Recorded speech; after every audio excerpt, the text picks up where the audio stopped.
Elle marche dessus et son pied traverse l'abdomen, bref, elle prend tout. Cette connasse, excusez-moi du terme, mais cette connasse n'arrive pas à retirer son pied alors que c'est limite de la purée, c'est de la chair en décomposition. Elle est prise au piège par quoi? Elle est prise au piège par quoi? Pourquoi elle n'arrive pas à retirer son putain de pied?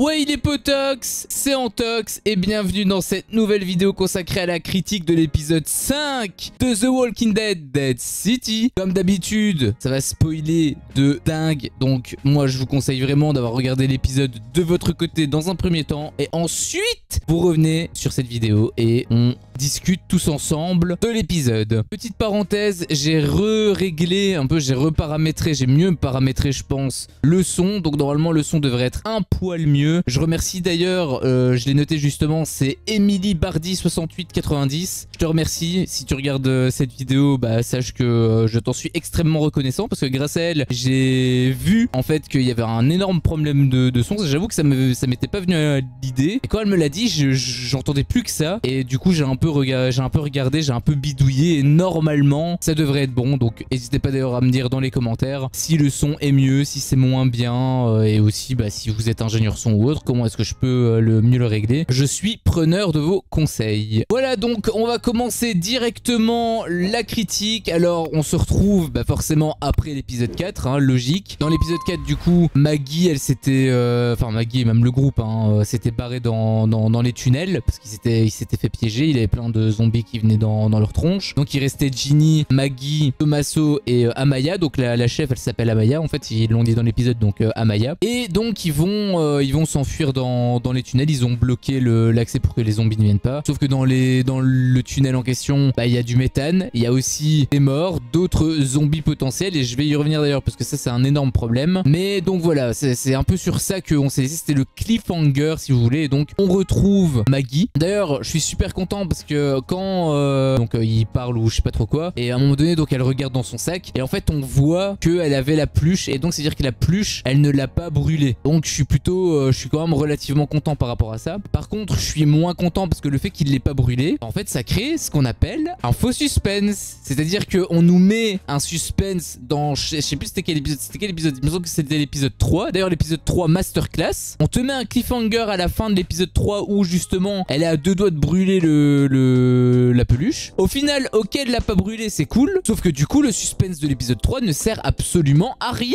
L'épisode 3 est une masterclass, mais il vient de se faire démonter à cause d'une connerie comme ça. Moi j'espérais hein, qu'elle ait pas brûlé la pluche. Et en ne brûlant pas la pluche, le suspense ne sert absolument à rien. En fait ça aurait servi si on avait vu le changement de comportement, le fait qu'elle hésite puis ensuite elle s'abstient. Et là le fait que c'est même pas montré, on n'a même pas le côté émotionnel, c'est juste oh tiens faux suspense. C'est un peu comme si je te racontais une blague et que la chute bah elle tombait à l'eau quoi. Enfin sans mauvais jeu de mots mais t'as capté quoi. Du coup ouais gros déjà je suis quelque part un peu mitigé, c'est que le début hein. Mais quelque part je suis un peu mitigé parce que bah, je suis content d'un côté, mais dans un autre côté, quand il réfléchit un peu, bah, le suspense, il était complètement inutile. Et là, on s'attaque au meilleur épisode de la saison. J'avoue que je suis pas très content, parce que l'épisode 3, c'était vraiment le meilleur épisode de tout Dead City. Bon, il a qu'une saison. Mais voilà, c'était le meilleur épisode. Donc le fait de le rétrograder un peu à cause de cet épisode-là, qui en soi, en plus, n'est pas un bon épisode, bien évidemment, j'ai une liste longue comme mon bras, que je vais bien évidemment m'empresser de tout vous détailler. Et voilà, là déjà, quand il réfléchit un petit peu, il y a un truc qui cloche. Donc au final, c'est pas ouf. Ensuite, on voit, alors ça se répète hein, une autre fois dans l'épisode, mais là en fait on le voit direct, on est déjà mis directement au parfum. Quand Maggie et le groupe commencent à partir, alors eux ils sont pas au courant, ils ont un peu joué sur le côté un peu mystérieux, c'est-à-dire que les personnages ne sont pas au courant de ce qui se passe, mais nous on l'est. Un peu comme ils avaient fait avec l'épisode 1 où t'avais un zombie qui arrivait un peu discrètement entre guillemets, et Negan qui était au premier plan, qui ne voyait pas le zombie, mais nous on voyait que le zombie était juste derrière Negan. Et Negan n'était pas au courant, du coup il était un peu fragilisé. C'était un peu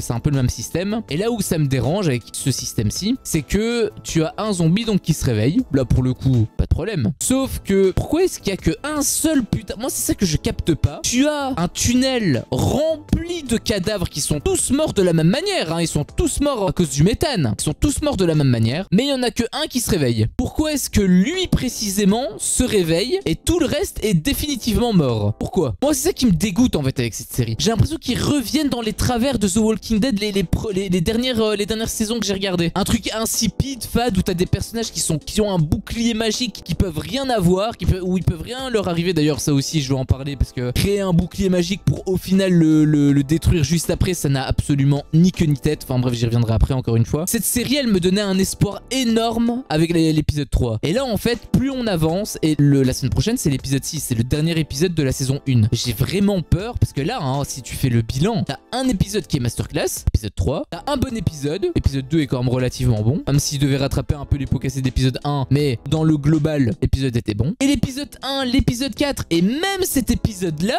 ils sont mauvais. Enfin l'épisode 1 et l'épisode 4 sont vraiment très mauvais, et celui-là on va dire qu'il est moyen moins. Il est mauvais mais il avait quelques petits trucs par rapport à la fin qui étaient intéressants. J'y reviendrai par la suite bien évidemment. Mais voilà, vraiment on approche à grands pas de la fin de la saison et ça me fait vraiment peur hein. Là on reprend les codes que je détestais dans les dernières saisons de The Walking Dead. Tu as un seul zombie, c'est complètement incohérent. T'as un seul zombie qui se réveille. Moi je sais pourquoi ils ont fait ça. D'un point de vue scénaristique, tu le sais aussi derrière ton écran pourquoi ils ont fait ça. Ils ont fait ça pour justement créer de la tension, créer une scène d'action. Sauf que s'ils avaient fait réveiller tous les zombies, bah ils seraient juste morts en fait. Ils seraient juste morts, et mourir comme ça en plus aurait été vraiment très très con. C'est pour ça qu'ils ont pas fait réveiller tous les zombies. Mais dans ce cas-là, pourquoi est-ce que t'en mets 50? Si t'en fais réveiller que 4, bah mets-en 4. Pourquoi t'en mets 50 pour créer un suspense énorme alors qu'au final il en a que 4 qui se réveillent? Incohérent, et encore une fois c'est vraiment ciblé en fait. C'est juste ciblé. Toi ça te sort, enfin je sais pas vous, mais moi ça m'a sorti complètement de l'épisode alors qu'on est vraiment dans les premiers trucs. Là c'était juste la mort ce que je viens de dire. Mais plus tard avec les 4 zombies que je vous dis, on y reviendra. On y reviendra. Et vous verrez, enfin vous verrez rien du tout, mais vous entendrez mes arguments et à mon avis vous vous souviendrez. Parce que peut-être même que le fait de juste dire ça, à mon avis vous en souvenez déjà. Mais voilà, déjà j'ai senti la grosse merde à plein nez avec ça déjà. C'est un peu comme ce que j'avais dit avec 65, la Terre d'avant. 65, la Terre d'avant, il y avait un truc où ils atterrissent donc sur Terre, à l'époque des dinosaures. Dès qu'ils atterrissent, on voit en fait l'eau bouger. Donc ils atterrissent où il a une eau qui est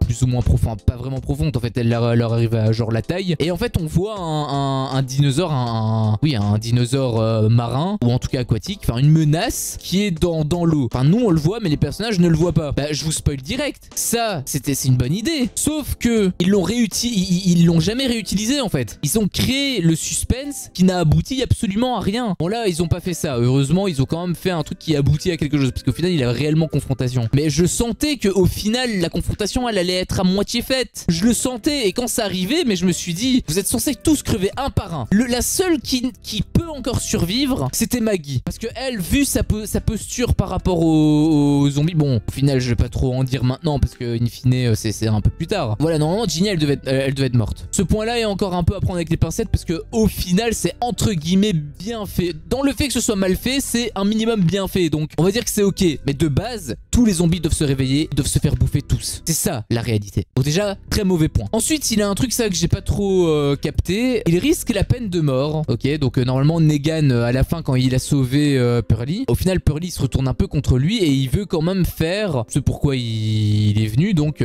rendre justice et tuer Negan. Et du coup pourquoi il le tue pas? J'imagine que c'est pour être voilà dans les clous, faire une sorte de cérémonie etc. Mais je veux dire t'es dans la merde. Là t'es à Manhattan, il y a des zombies absolument partout. C'est, j'ai envie de même de te dire, ton seul allié. Je ne comprends pas, soit il le tue directement mais ce serait très con de sa part, donc là pour le coup c'est pas spécialement plus mal qu'il l'ait pas fait. Par contre moi ce que je comprends pas c'est pourquoi il n'a rien dit au départ et que à la toute fin il s'est retourné contre lui. Ça aurait même pu faire un putain de cliffhanger pour la fin de saison en fait. Ils arrivent à combattre le Croat, tout le bordel, ils arrivent à s'en sortir et à la toute fin, boum, quand ils ont réussi à s'échapper, le mec il le tire en joue, il le prend en otage pour le ramener à New Babylon. Ça aurait été je pense un peu plus crédible. Là le truc c'est que d'un point de vue rythme c'est complètement con, et même d'un point de vue cohérence c'est un peu con parce que t'es dans la merde complet, c'est ton seul allié et t'as envie de le buter en fait finalement. Enfin de le buter, de lui donner la peine qu'il mérite on va dire. Et même c'est assez bizarre en fait. Au final c'est assez bizarre. Et aussi d'ailleurs,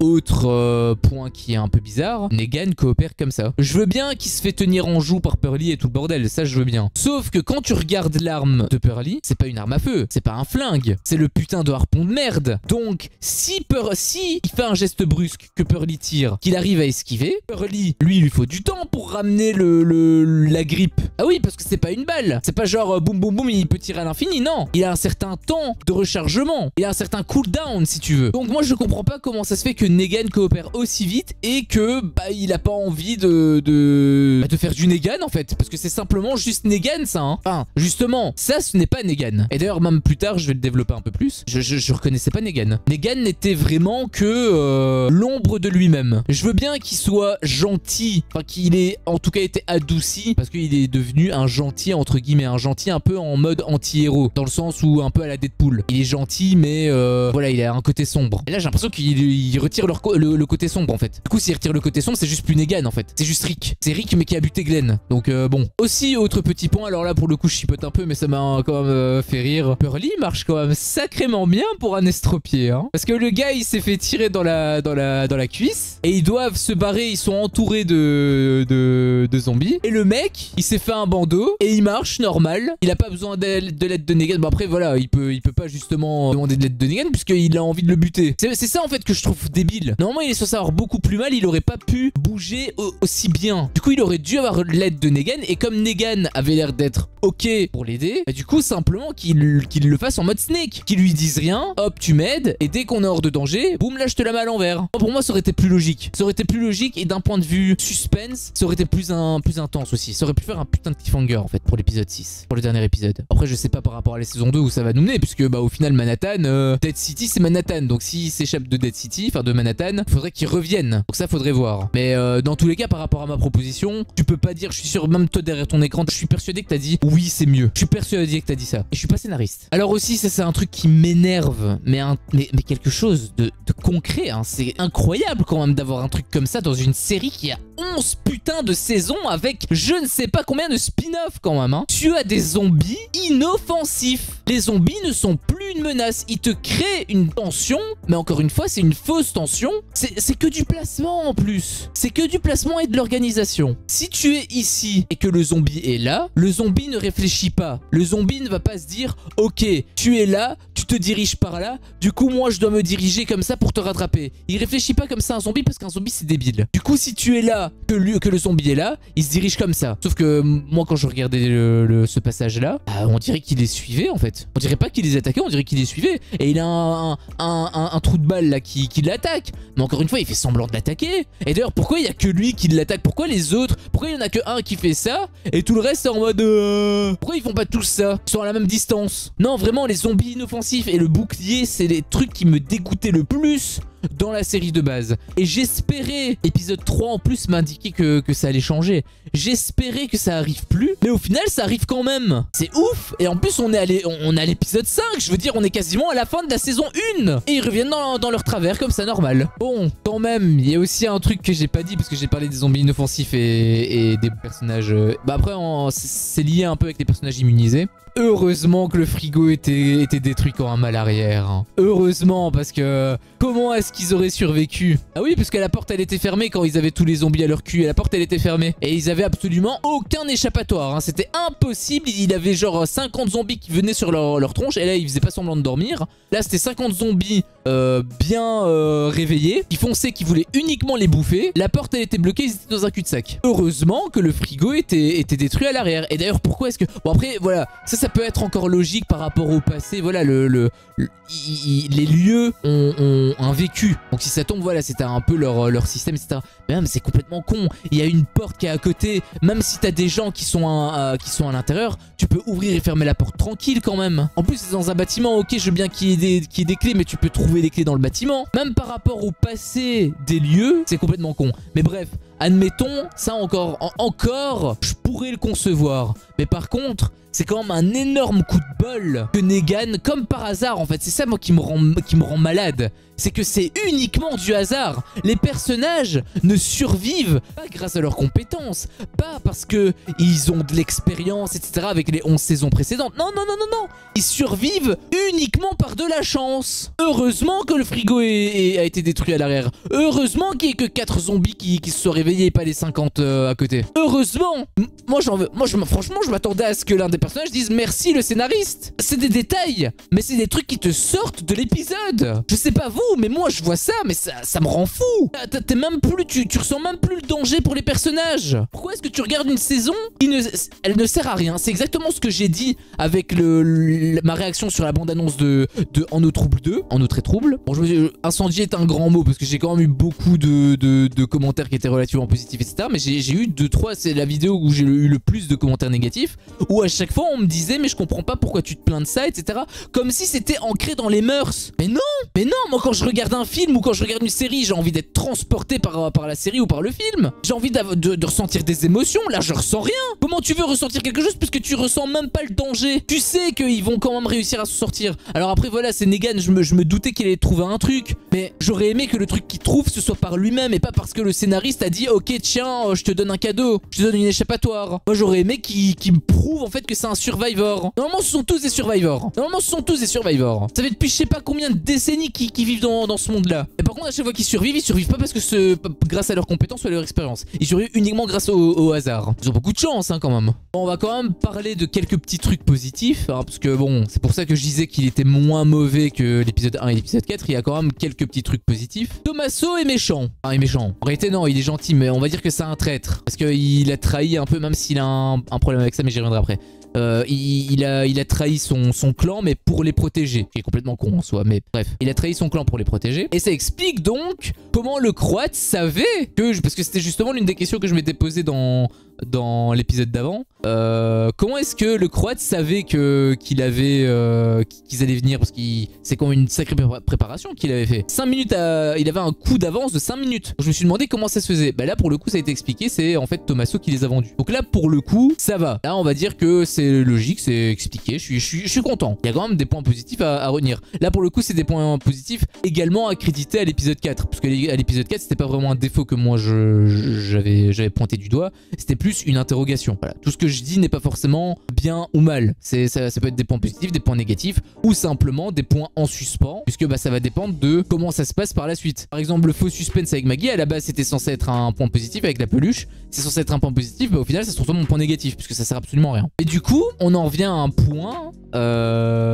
qui est très problématique. Moi en tout cas ça m'avait fait hurler, je vous le dis, hein. Moi quand j'ai regardé l'épisode ça m'avait fait hurler, pas de rire, hein, hurler de colère. Dans l'épisode d'avant il est censé s'être fait bouffer parce qu'on le voyait, il avait encore une fois c'est comme avec Negan, c'était impossible qu'il s'en échappait. Il était collé par 4 zombies à moins de 10 cm chacun. Il était censé au moins s'être fait mordre, c'est impératif. Au final non, il n'a pas été mordu parce qu'on l'a pas montré, ils ont rien montré donc en partant de là, il n'a pas été mordu du tout. Ce qui était déjà un point négatif en soi, mais encore une fois, par le miracle du Saint-Esprit, ça aurait pu encore rattraper la situation. Voilà, il a réussi à s'échapper, mais il a été mordu, tu vois. Ça aurait pu rattraper la situation. Mais non, il n'est pas mort, il n'a pas été mordu du tout. Donc là, énorme point négatif à créditer encore une fois à l'épisode 4. Mais aussi, dans ce cas-là, pourquoi créer un faux suspense encore une fois avec sa mort? Parce que, in fine, alors oui, à l'époque, c'est il y a une semaine. Il y a une semaine, on savait pas que c'était un méchant, d'accord, très bien. Mais s'il faisait partie des traîtres, est-ce que c'est un minimum logique qu'il se fasse niquer? Parce qu'il était au courant aussi du plan, puisqu'il les a vendus. Donc lui, il lui a dit que ce qui allait se passer, donc il était censé se préparer un minimum. Alors justement, s'il est un peu plus du côté de Amaya et tout le bordel que du côté du Croate, encore, ça pourrait s'expliquer. Mais au final, le suspense avec sa mort, elle est complètement gâchée pour une raison. Là, ça fait 2. Pour une raison. Tu as donc le fameux passage. Ah non, bah, j'y reviendrai après. Il a un passage avant. C'est 2 petits détails. Tu as un faux suspense. Encore une fois, cet épisode, c'est juste du faux suspense. Tu as un faux suspense avec Maggie quand justement elle apprend quand elle a la lumière du Seigneur et qu'elle découvre que Tommaso en fait c'est un vendu et qu'il les a trahis. À un moment donné, donc t'as Maggie qui fait face à Tommaso. Tommaso prend un truc, genre un truc pointu ou quoi, et il regarde Maggie un peu méchamment et tout. Et là t'as une sorte de suspense qui monte. Tu te dis, oh putain, il va la planter, il va avoir bagarre. Ah non, juste il la regarde, ok, un peu méchamment, puis ensuite il passe. Et Maggie, elle, tranquille. Le mec, il est menaçant. Puis ensuite, il passe. Enfin, il s'approche de toi. Et tu réagis pas. Alors, ok, il est passé à côté, très bien. Mais quand il est passé à côté, il s'est dirigé vers Maggie. Puisqu'en plus, il lui a donné un coup d'épaule. Mais Maggie, qui est une warrior à la mort dans The Walking Dead de base, qui se méfie d'absolument de tout.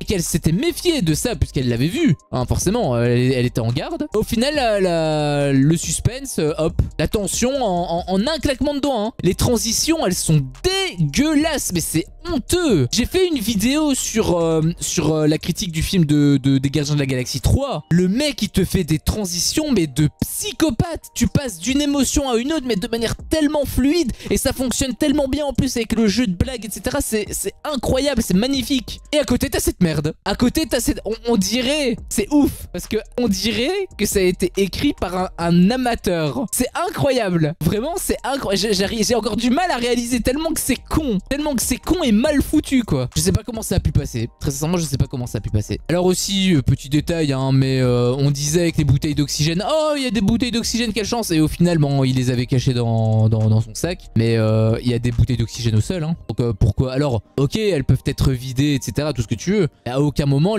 parce qu'ils doivent se partager 2 bouteilles à 4 personnes, ok? Et il y a des bouteilles d'oxygène, justement, au sol. Et à aucun moment, ils vont pour vérifier si elles sont pleines, si on peut les utiliser ou... Parce que bon, si on peut avoir 4 bouteilles d'oxygène, c'est un petit peu mieux quand même, hein. Ça fait un peu plus. À aucun moment. Alors c'est une petite parenthèse, hein. Et quand j'ai vu ça, je me suis dit, mais putain, mais il est où le côté Survivor, là? Il est où? Il est où? Et d'ailleurs, aussi par rapport à ça, comment est-ce qu'elle a pu savoir? Comment est-ce qu'elle a pu déduire que les bouteilles d'oxygène qu'il avait étaient dans son sac, alors qu'il y en a plein qui jonchent le sol à côté d'elle? Le seigneur, probablement. Le scénariste. Alors quand justement Negan et Pearly sont dans le bâtiment, à un moment donné, donc ils rentrent dans une pièce et la meuf, elle s'est faite complètement défoncer la gueule avec une hache et tout. D'ailleurs, c'est un peu bizarre parce que la hache, elle est pas mise à l'endroit. Du coup, ça crée un truc un peu bizarre. Mais bon, bref, ça, je vais même pas trop, en parler. Mais encore une fois, on voit. Alors là, encore une fois, c'est bien fait. Enfin, c'est bien fait. In fine, non, puisque apparemment Negan a un sens d'araignée accru et il arrive à sentir les zombies autour de lui, même s'il les voit pas avec ses yeux.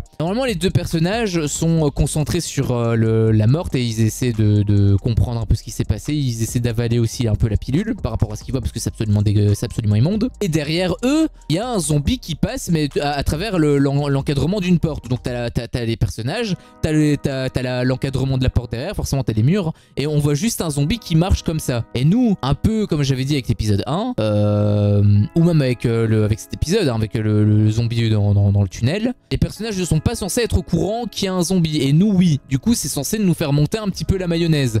Sauf que quand tu réfléchis un petit peu, ça monte rien du tout parce que ça veut dire que le zombie, ou t'as des bruits qui sont dans la pièce d'à côté, le zombie ne les calcule pas. Ah oui, puisqu'il avance tout droit et il se retourne pas, il regarde même pas, que dalle, il trace sa route. Donc complètement con, d'une part. Et d'autre part, bah, in fine, c'est mis directement, t'as directement un contre-pied avec ça, puisque Negan est au courant, en plus ça fait du bruit un zombie, donc automatiquement tu l'entends un minimum, Negan est au courant qu'il y a un zombie et il l'utilise par après, je vais y revenir aussi. Mais du coup voilà, il l'a pas vu, mais il a un sens d'araignée. Parce que quand le zombie il passe, c'est pas en mode il se retourne, hop, il le voit, non. Il passe, il est pas censé être au courant. Nous on a une certaine tension par rapport à ça, même si c'est incohérent par rapport au zombie, mais bref. Et ensuite, après seulement plusieurs secondes, il se retourne et là il voit le zombie. J'ai envie de te dire, heureusement que le zombie s'est pas retourné au moment où il passait la porte. Et j'ai envie de te dire même heureusement que le zombie est sourd, parce que normalement il est censé entendre en fait. Il est censé entendre, parce que je veux dire, il chuchote pas. Negan et Pearly quand il parle normalement. Et il y a pas un P dans le bâtiment. Quand vous êtes dans un bâtiment ou même chez vous et qu'il n'y a pas un bruit, ça résonne à mort. Il suffit juste d'une petite décibel et t'as l'impression que t'as une bombe qui explose dans ton appart ou dans ta maison. C'est censé être la même chose avec le bâtiment. Il n'y a pas un chat, il n'y a rien. Il parle normalement, c'est censé s'entendre, c'est censé résonner mais à plusieurs mètres. Et comme le zombie est à côté, normalement, il était censé l'entendre. Complètement débile. Alors justement, Negan utilise le zombie zombie parce qu'à un moment donné, donc il va, il sort dans le couloir, il voit qu'il y a le zombie, il le suit un petit peu, etc. Au final, j'avoue que j'ai pas trop compris cette séquence parce que Pearly le suit, enfin, j'avoue que j'ai rien compris. Et in fine, Negan prend le zombie, il se retourne et il le pousse vers Pearly. Du coup, Pearly, bah, ça le déséquilibre, il doit se défendre, etc. Et pendant ce temps-là, Negan, il peut se barrer. Débile, stupide. Le zombie, encore une fois, zombie inoffensif. Le mec c'est un monstre, mais le monstre qui est censé être ultra, il est censé être un minimum sensible. Dans le sens où s'il entend, lui il veut juste bouffer. Du coup, s'il entend des bruits ou quoi, il est censé attaquer. Là, non, on dirait un surveillant et t'as l'autre qui le prend et qui le jette. Alors heureusement, le zombie se retourne pour essayer d'attaquer. Heureusement qu'il fait quand même ça. Le figurant était un minimum bon là-dedans. Mais sinon son comportement avant c'est complètement con. Il est censé le voir, Negan, au moins se retourner, au moins l'attaquer. En fait c'est ça le problème, c'est que les zombies ils sont inoffensifs sauf quand c'est nécessaire. Là avec Pearly, là il fallait qu'il soit offensif. Là il fallait qu'il y ait d'attention, qu'il le fasse perdre équilibre et lui faire perdre du temps. Et d'ailleurs Negan, quand il s'enfuit, tranquille pépère, hein, le papy il marche au calme, on court pas hein, ici. Le mec là, Pearly, il en a vu des vertes et des pas mûres. Tu te doutes bien qu'il va buter le zombie, t'as pas non plus 3h30 hein. Le zombie il va pas buter Pearly. Enfin il pourrait en soi, il aurait pu buter Pearly ou le griffer ou faire un truc.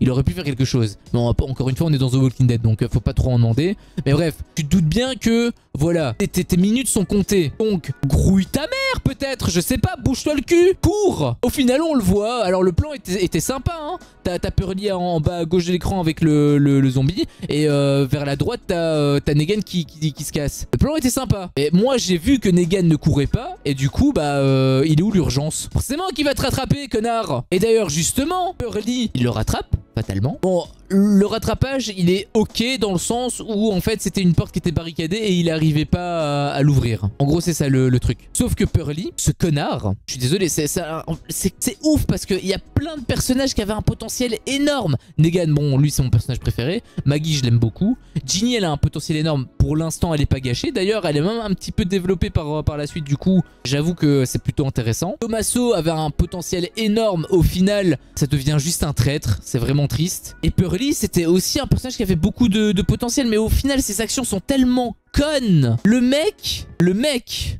il arrive à rattraper Negan par un coup de chance énorme. Heureusement qu'il avait encore une fois cette porte barricadée. Heureusement qu'il avait cette porte barricadée. Il arrive à la rattraper. Et le connard, qu'est-ce qu'il fait? Il le tire dessus, mais il le loupe. Alors je sais pas s'il a fait exprès de le louper ou pas. J'espère qu'il a pas fait exprès. Mais même s'il l'a pas fait exprès, c'est con parce que de toute façon, si tu le tires dessus et qu'au final ça fait mouche, pourquoi tu l'as pas fait il y a 20 minutes? Pourquoi est-ce que tu l'as pas fait directement en fait? Pourquoi est-ce que tu t'es trimballé un boulet comme ça? Enfin au final c'est toi plutôt le boulet, mais pourquoi est-ce que tu t'es trimballé un otage, un prisonnier? Au début je me suis dit peut-être parce que il veut le faire dans les règles de l'art. Et là pourquoi il a tiré? Alors ça veut dire qu'il a fait exprès de viser à côté. Sauf que en visant à côté ce connard, qu'est-ce qui s'est passé? Bah il a libéré le passage. Parce que la porte qui était barricadée, au final bah forcément c'est ce que je te dis, c'est pas un flingue, c'est pas des balles qui tirent, c'est une grippe. Du coup hop ça attrape la barricade et quand il le rattrape, bah, boum, quand il récupère la grippe, bah boum, la porte elle vient avec et du coup le passage se libère. Et le mec au final il est fatigué par rapport au fait qu'il ait perdu du sang et tout ça, pour le coup c'était pas spécialement illogique. Mais par contre ce qui est complètement illogique et ce qui est complètement con encore une fois, c'est que Negan ne s'enfuit pas. Negan reste là et il a même envie d'aider Pearly de sa grande gentillesse bien connue bien sûr. Il avait pas envie d'aider Glenn quand il était dans la mer. Non, lui il avait bien envie de lui fracasser le crâne. Mais là, bizarrement, il a envie il s'est découvert des sentiments. C'est pas Negan. C'est pas Negan. Dans l'épisode 2, qui n'est pas le meilleur épisode, puisque pour moi, le meilleur épisode, c'est l'épisode 3. Mais c'est quand même le deuxième meilleur épisode, finalement.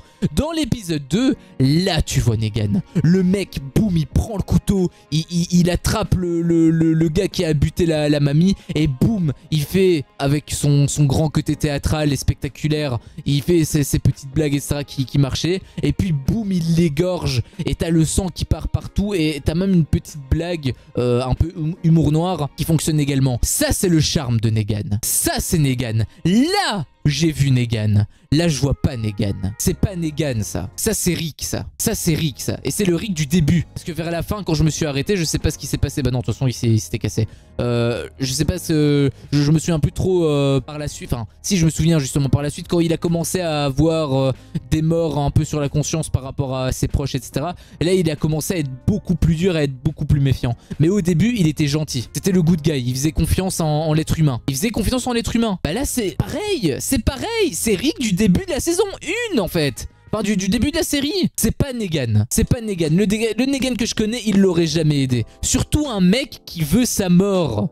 Et encore, il a dealé. Ok, il a essayé de négocier. Oui, je veux bien t'aider si tu t'abolis mon sort. Là, pour le coup, ça aurait pu être Negan. Sauf que Pearly a dit non et il l'a quand même aidé. À quoi ça sert que tu négocies alors, PD de merde? Je suis désolé, j'ai rien contre ce groupe de personnes. C'est voilà, comme si je disais connard. Hein, j'ai rien contre les connards non plus, quelque part, ou trou du cul, ou voilà. Et bref, pourquoi? Juste pourquoi tu l'aides? Pourquoi tu l'aides? Débile. Débile. C'est pas Negan. Ça, c'est pas Negan. Je suis désolé, c'est pas Negan. Et pour moi, c'est pas le plus mauvais épisode, mais pour moi, c'est l'épisode que j'aime le moins. Parce que Negan, c'est mon personnage préféré de la série. Et là, il l'attaque très très violemment. Autant dans l'épisode 1, ça allait. Autant dans l'épisode 4, c'était cool. Les épisodes étaient mauvais, mais ils l'ont pas disrespect, tu vois. Ils ont quand même conservé un minimum le Negan d'origine. Là, c'est pas Negan. Là, c'est pas Negan. Et la transition aurait pu passer éventuellement. Éventuellement, ça aurait pu passer à une condition, qu'elle se fasse progressivement. C'est comme ce que j'avais dit, je sais plus à quel épisode j'avais dit ça, quand j'avais proposé l'idée de que au final Negan et Maggie tombent amoureux. C'est complètement fou, c'est complètement impossible. C'est impossible. En l'état, c'est impossible. Sauf que si tu amènes des actions qui font que au final, il se sacrifie un peu pour Maggie et tout, il donne de sa personne, il l'aide, etc. Et à un moment donné, boum, et il est toujours là pour elle. Et après 2-3 saisons, après que le temps passe, après qu'il ait de l'eau qui est coulée sous les ponts, elle se rend compte qu'elle tombe amoureuse de Negan. Là, ça peut passer. Et si elle tombe amoureuse d'un coup, ça marche pas. Là, c'est la même chose en fait. Là, Negan, il est méchant. S'il est gentil d'un coup, ça marche pas. Enfin, gentil. Encore une fois, il est gentil. Il a ses propres motivations. Sauf que ces motivations, même, c'est son essence en fait quelque part. Elles ne sont pas respectées. Parce que Negan, ok, c'est un bon qui fait ce qui lui paraît juste. Mais s'il est menacé, il va contre-attaquer forcément. C'est comme avec Luther. Luther, il voulait le buter. Qu'est-ce qu'il a fait? Bah, il l'a combattu et au final, c'est Luther qui s'est fait buter par Negan. Alors que Negan, il voulait pas le buter à la base. C'est ça, Negan. Là, vraiment, c'est pas Negan. Là, je suis désolé, c'est pas Negan. Alors, il y a aussi un truc que je capte pas par rapport à Maggie. Hein. Encore une fois, c'est du détail, mais détail plus détail plus détail, au final une petite crotte plus une petite crotte plus une petite crotte, au fur et à mesure ça commence à faire un énorme étron, hein, je dis ça comme ça. Maggie fait un malaise, ok, donc elle a la tête qui tourne et tout, elle se sent pas bien, elle tombe limite dans les pommes en fait, parce qu'elle revoit des flashbacks, etc. Je sais pas pendant combien de temps elle s'est évanouie, mais voilà, littéralement elle s'est évanouie. Elle refuse toujours de prendre une putain de bouteille d'oxygène. Mais pourquoi elle refuse la bouteille d'oxygène, la putain de ta race? Je suis désolé encore une fois d'être vulgaire, mais pourquoi? Connasse! Connasse! Je dis les termes, j'aime beaucoup Maggie, mais dans cet épisode, c'est une connasse. Elle fait... Au début, je veux bien, elle se dit ok pour le groupe, etc. Encore que, c'est pas très logique, parce qu'au final, Tommaso, elle est pas censée le voir d'un bon oeil, étant donné qu'ils les ont trahis. Et bref, même ça, j'accepte encore une fois, grand prince que je suis, j'accepte encore une fois de laisser couler. Mais après que tu aies fait un malaise, pourquoi tu ne prends pas une putain de bouteille d'oxygène? Et même, j'ai envie de te dire, comment elle a pu revenir comment elle a pu être consciente à nouveau? Parce que je veux dire, il y a du méthane. Et même, d'ailleurs, même ça, putain de merde. Pourquoi est-ce qu'il y a que elle qui est affectée? Alors oui, là, pour le coup, c'est logique par rapport aux bouteilles d'oxygène. Sauf qu'à aucun moment, on voit les autres avoir un minimum de trouble ou autre au tout début, avant les bouteilles d'oxygène, je veux dire. Avant les bouteilles d'oxygène, on voit pas qu'ils aient un petit trouble ou quoi ou qu'est-ce. Donc j'ai envie de te dire, pourquoi est-ce qu'ils prennent des bouteilles d'oxygène? Au final, on dirait qu'il y a que Maggie qui est affectée par ça. Et c'est le seul personnage qui n'a pas envie. Moi, je sais pourquoi ils ont fait ça. C'est pour que justement, à la toute fin, là, quand il a le gros monstre, qu'elle se sente un petit peu patapouf et que du coup, elle ait du mal à combattre le zombie. Et créer un suspense. Mais encore une fois, faux suspense. Faux suspense. Et d'ailleurs, gros coup de gueule par la suite, je vais y revenir par après. Alors voilà le passage qui était tant attendu. entendu. Tu as 4 putains de zombies qui se réveillent dans le tunnel. Moi, quand j'ai vu le premier zombie se réveiller, puis le deuxième, puis le troisième qui commençait à attaquer, etc., je me suis dit, vous êtes tous morts. Vous êtes tous morts sans exception. Il n'y a personne qui peut survivre. Là, tous les zombies du tunnel vont se réveiller en même temps. Ils vont tous vous attaquer en même temps. Surnombre. Voilà, supériorité numérique, c'est terminé. Mais non, il n'y en a que 4. Bon, par rapport aux 4, au final, Maggie, elle s'en sort, mais c'est pas spécialement illogique, ça, parce que elle était déjà prête, on va dire, à attaquer. Même si elle est stone, donc au final, elle est stone. Elle arrive à se réveiller sans oxygène, parce qu'elle refuse toujours les bouteilles d'oxygène. Elle arrive, elle est suffisamment lucide pour buter 4 zombies, mais par contre le gros zombie là, elle a pas réussi. Elle était complètement en panique, etc. Elle était prise au piège par le corps d'un zombie. Enfin bref, c'est complètement con quand j'y repense, bordel de merde. On va revenir là-dessus après, mais voilà, dans les faits, il y a que 4 zombies sur 50 qui se sont réveillés. Comment ça se fait, putain de merde? Comment ça se fait? Heureusement que Tommaso et Amaya sont morts, parce que eux c'était impossible qu'ils survivent. Vu leur posture, c'était impossible. Mais même Tommaso, déjà l'épisode d'avant, il devait crever, déjà on est d'accord. D'ailleurs, comment ça se fait que là, il survit, alors qu'à l'épisode d'avant, où il était exactement dans la même situation, il était même pire. C'était même pire parce qu'il avait 4 zombies. Là, il en avait que 1 ou 2, je pense. Donc, ça a encore moins de sens. Et au final, pour ça que je dis faux suspense, parce que au final, ils le font tuer quand même. Mais à quoi ça sert que tu le sauves dans l'épisode d'avant qui crée une énorme incohérence si c'est pour le faire tuer maintenant? Tu peux le crever directement dans l'épisode d'avant.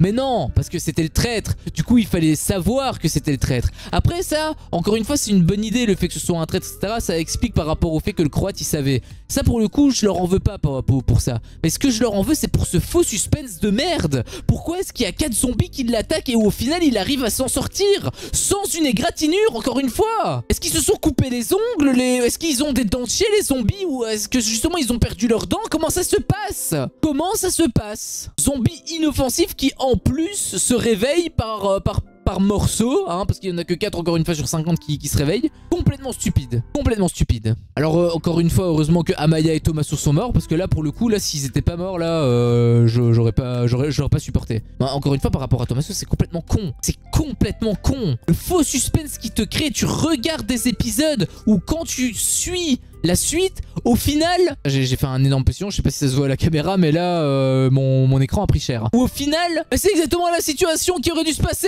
Faux suspense sur 20, enfin vraiment cet épisode, et j'ai même envie de te dire la série de manière générale, exception fait pour l'épisode 2 et 3, bien évidemment, mais de manière générale, le sentiment qui va ressortir, c'est quoi? Personnages qui ont un énorme coup de bol, hein, pour ne pas dire qu'ils ont un bouclier magique, d'une part, et d'autre part, bah tout simplement le fait que c'est incohérent, il y a des faux suspens à crever. Moi quand je regarde un truc, je veux être transporté, je veux sentir le danger, et là je sens pas le danger. Et quand je sens un danger et que je me dis oh, il arrive à me prendre, au final c'est complètement niqué, c'est complètement pris à contre-pied, parce que le personnage il arrive à s'en sortir pour finalement le faire crever après. Non mais t'imagines la dinguerie? C'est comme si, je sais pas moi, c'est comme si t'as un film où t'as le bateau, là t'as par exemple Titanic, ok?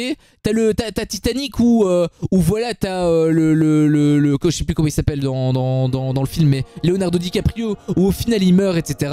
Et in fine à la fin du film, donc vers genre les 3/4 du film, tu vois qu'il est mort dans l'eau, etc. parce qu'elle était glacée, etc. Elle était trop gelée. Et à la toute fin du film, quand la meuf elle se fait interviewer, bon en fait il vient et il est là. Et c'est comme s'il faisait ça. Et putain mais, enfin je sais pas, il y a que moi que ça dérange, ou je me pose des questions hein. Enfin, je sais pas vous, encore une fois n'hésitez pas, j'ai besoin. Putain, c'est dommage qu'il y a personne qui commente mes vidéos, j'imagine. Bon après voilà, ça m'arrange, hein, référencement tout ça. Mais j'ai envie d'avoir des avis, parce que je sais pas si je suis le seul connard à détester ce qui se passe, ou si j'arrive à vous convaincre ou autre, je sais pas comment ça se passe, mais j'ai besoin d'un retour. Est-ce que c'est dans ma tête ou est-ce que c'est vraiment de la merde? Je comprends pas. Je comprends pas comment ça peut passer. Vraiment, je comprends pas comment ça peut passer en fait. Alors enfin, un petit point positif. Le Croate n'est donc pas le vrai méchant. Il a un méchant supérieur, hein, puisque le Croate a apparemment un supérieur. C'est la meuf. Qui est-elle? Est-ce qu'on la voit dans The Walking Dead? De base, ça pour le coup, je sais pas. Là, je vous pose la question à vous, puisque moi, j'ai pas vu les saisons, les dernières saisons. Encore une fois, sans trop spoiler, hein, vous pouvez dire oui, non, on la voit dans la première saison, sans pour autant détailler, développer ce qu'elle fait, etc., etc. Je veux pas non plus avoir sa biographie. Et voilà, juste avoir un contexte où au contraire on est tous les deux à la même échelle et en fait on sait pas du tout qui c'est un nouveau personnage et on va apprendre à la connaître, j'imagine, plus tard. Bon, là le truc c'est qu'il reste un épisode, donc j'imagine qu'ils vont pas forcément la développer de trop, donc ce sera probablement plutôt sur la saison 2. Et ouais, là pour le coup c'est plutôt intéressant, ça ajoute en fait une menace supplémentaire, mais encore une fois le souci qu'il y a c'est que les menaces supplémentaires c'est bien beau, moi j'aime bien hein, le coup avec Negan, le clan de Negan, le clan de l'empereur aussi dans la saison 4. Voilà, moi j'aime beaucoup tous ces trucs là, moi j'aime beaucoup les trucs là. Mais à la base, The Walking Dead c'est quoi? C'est des zombies. Du coup t'arrives pas, tu crées des nouveaux ennemis, ce qui est bien. Mais quand t'as des zombies en masse, genre 1 million, c'était le truc promis au tout départ. Au tout départ, c'est ce que Negan avait dit en parlant de Manhattan. D'où le titre Dead City. Au final, Dead City de quoi? Des zombies, t'en as plein, mais ils attaquent pas. Et au final, ce qui est le plus dangereux, bah, c'est pas la masse de zombies, d'où Dead City, c'est plutôt le croate et la meuf. Moi, je veux bien qu'ils ajoutent des ennemis supplémentaires, plus en plus dangereux, tout ce que tu veux. Mais à la base, c'était Dead City. C'est les zombies. Et même dans les premières... de base, en fait, hein, dans toutes les séries The Walking Dead, les spin-offs et tout le bordel, c'est sans... Le fil rouge, ce sont les zombies. Tu rates les zombies volontairement pour faire progresser l'histoire. Moi, je veux bien que tu crées des nouvelles menaces, etc. Mais dans ce cas-là, il faut revenir aux sources également. Et il faut se sortir un peu les doigts et voilà, créer de l'enjeu. Parce que là, pour le coup, t'as pas d'enjeu. Là, t'as pas d'enjeu. Alors... ça, c'est un truc qui me fait rire. Parce qu'à un moment donné, c'est pas spécialement un mauvais point, mais quand c'est arrivé, moi, je m'attendais à quelque chose. Je pensais à quelque chose, et en fait, c'était autre chose. Et in fine, en y réfléchissant un peu, je me suis dit, bah ouais, bah en fait, c'est copier-coller. T'as Maggie qui raconte son histoire à Ginny, donc par rapport à la pluche. Voilà pourquoi est-ce qu'elle l'a pas brûlée. Elle lui disait hein, que en fait, elle a besoin de Negan pour récupérer son fils, qu'elle a sorti la même motivation à Negan, hein, c'est-à-dire voilà, à la base ils sont venus pour récupérer les céréales, etc. Et in fine ils ont quand même pris Herschel en plus. Alors quand justement elle a dit ça, moi ça m'a fait rire. Parce que quand elle disait justement avec les céréales et tout, bah en fait je pensais qu'elle parlait de Negan à la base. Parce que Negan faisait exactement la même chose. Et là je me suis dit putain c'est copier-coller en fait. C'est copier-coller. Alors in fine ils ont quand même changé le truc. Donc c'est plutôt un bon point. Mais sur le coup l'excuse de base, parce que tu la prends seulement à la fin de l'épisode 5. Donc ça veut dire que de l'épisode 1 à plus de la moitié de l'épisode 5, tu penses que ça c'est réel. Et du coup moi je me suis j'ai un peu réfléchi, je me suis dit bah ouais bah en fait c'est exactement la même histoire que avec Negan en réalité hein. Et même avec les autres, même avec l'empereur c'était exactement la même histoire. Ils voulaient les attaquer tout pour récupérer leur récolte, etc. C'est toujours la même chose en fait, c'est une boucle sans fin. Alors après j'ai envie de te dire, quelque part ils sont dans un monde apocalyptique, j'ai envie de te dire voilà, la bouffe c'est un peu la ressource première, donc c'est logique. Mais le problème c'est que là t'es quand même dans un univers fictif, tu fais pas non plus un reportage, donc en tant que scénariste ça serait quand même bien de faire varier les péripéties. Je sais pas. Alors là pour le coup ils ont réussi, parce qu'ils ont réussi à faire justement à créer justement une grosse révélation sur la fin qui est pour moi l'élément qui sauve mais limite l'épisode. C'est pour ça que je dis que c'est un épisode moyen moins, parce qu'à la base c'est censé être un épisode dégueulasse, mais la révélation arrive à rehausser un petit peu l'épisode. Mais j'y reviendrai après, là il y a quelques petits trucs. Alors l'histoire de Joel quand ils sont dans le bus où Pearlie pardon, raconte l'histoire de son frère, donc de Joel à Negan, elle est super touchante. Là pour le coup c'était un peu ce que j'espérais par rapport à Pearlie. Et il y a un truc que je capte pas, pourquoi est-ce qu'il le raconte à Negan? C'est son meilleur pote? Alors il l'a aidé, je veux bien, mais juste avant tu voulais le tuer. En fait c'est ça, ça va trop vite, ça va trop vite. C'est pour ça que justement si Pearlie ne l'avait pas menacé directement, qu'il avait fait un peu un truc en mode sneaky, là ça aurait pu être plus cohérent, ça aurait j'aurais mieux digéré l'info. Là, il y a trop de changements. Bon, il y a un mec qui veut me buter, je suis désolé, je l'aide pas, je le laisse crever. J'en ai rien à foutre. Sachant que Negan ne connaissait même pas son histoire au moment où avant de l'aider. Il ne connaissait pas son histoire. Donc au final, il l'aide quand même, complètement con. Encore une fois, c'est pas Negan.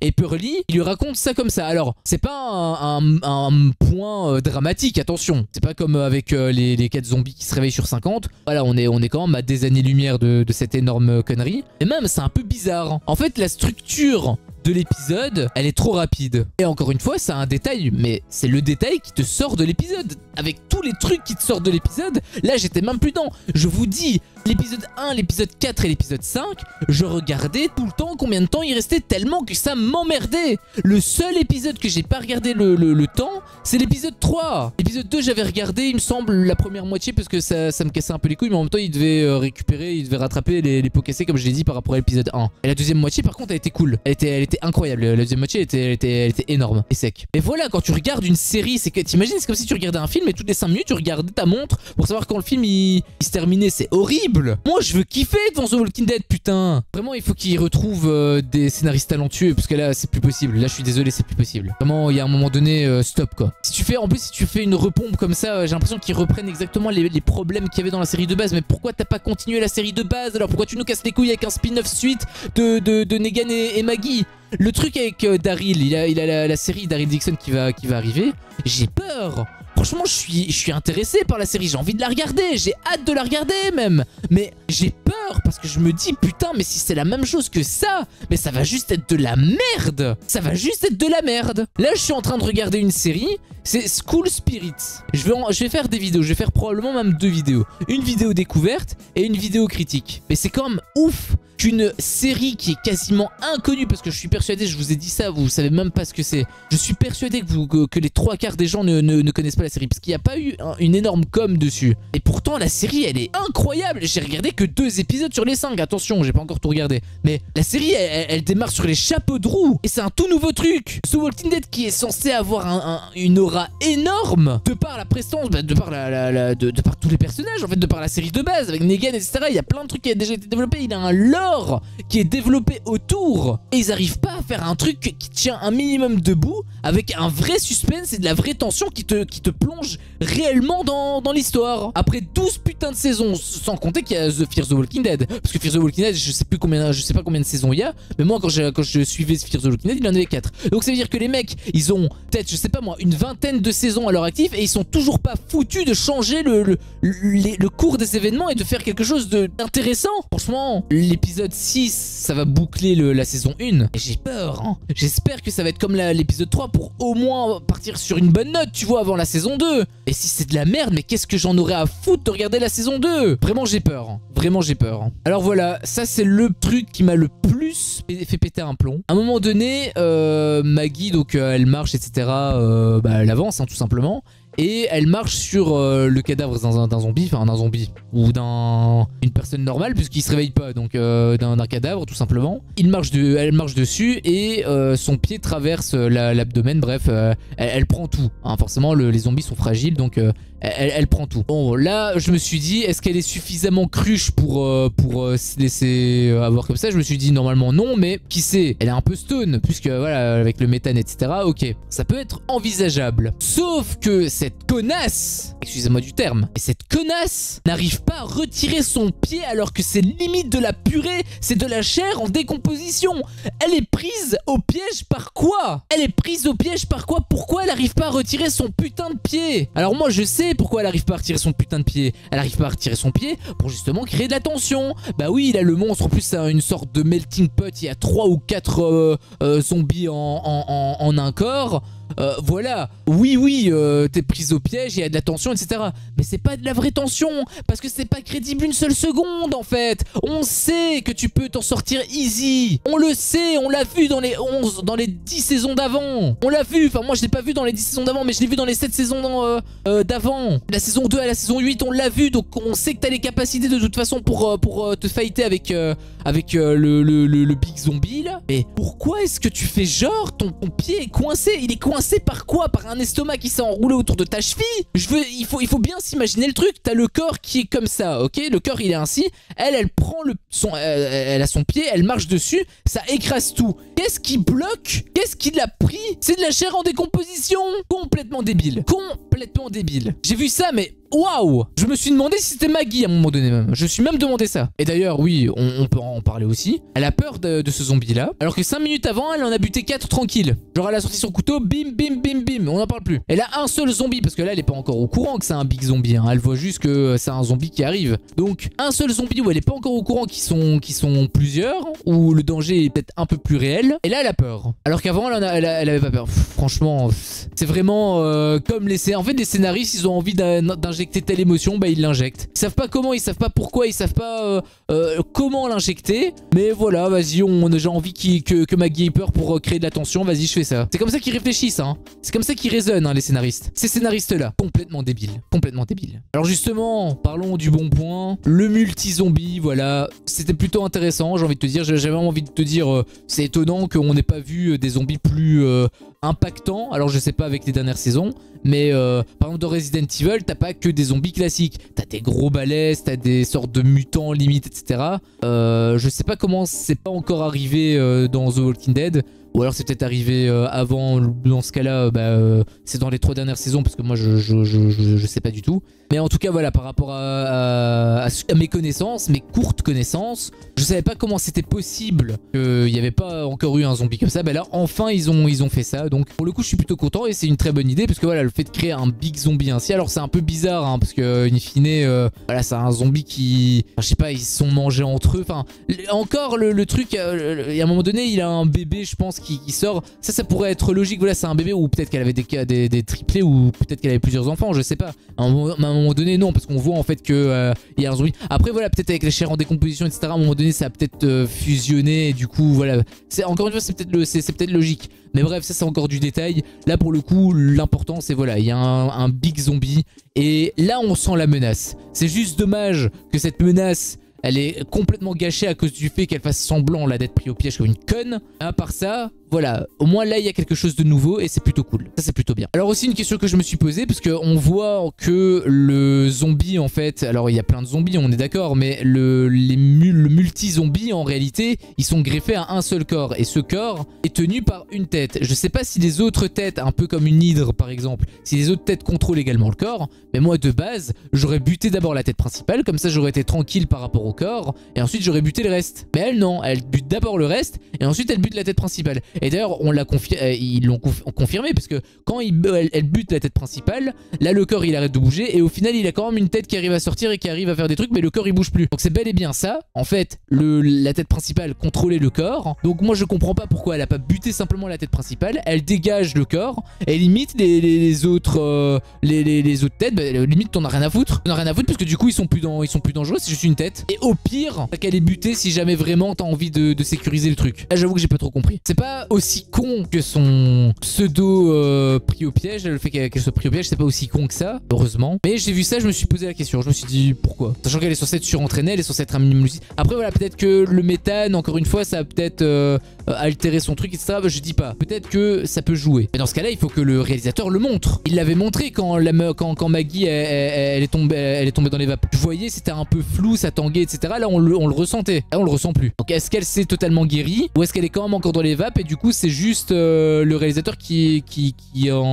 arrive pas à en branler une. Je sais pas. Alors on va terminer sur une bonne note et j'espère du plus profond de mon cœur que le dernier épisode sera le même. Va suivre, on va dire, ce schéma, enfin cette voie. L'assemblage sur la fin était super intéressante et c'est d'ailleurs ça qui rend la révélation également impactante. Car on apprend en fait en même temps, enfin non, Ginny du coup le savait, mais on l'apprend en tout cas pour la première fois qu'en fait Maggie s'est servi de Negan, qu'en fait ils se sont pas attaqués à ses récoltes.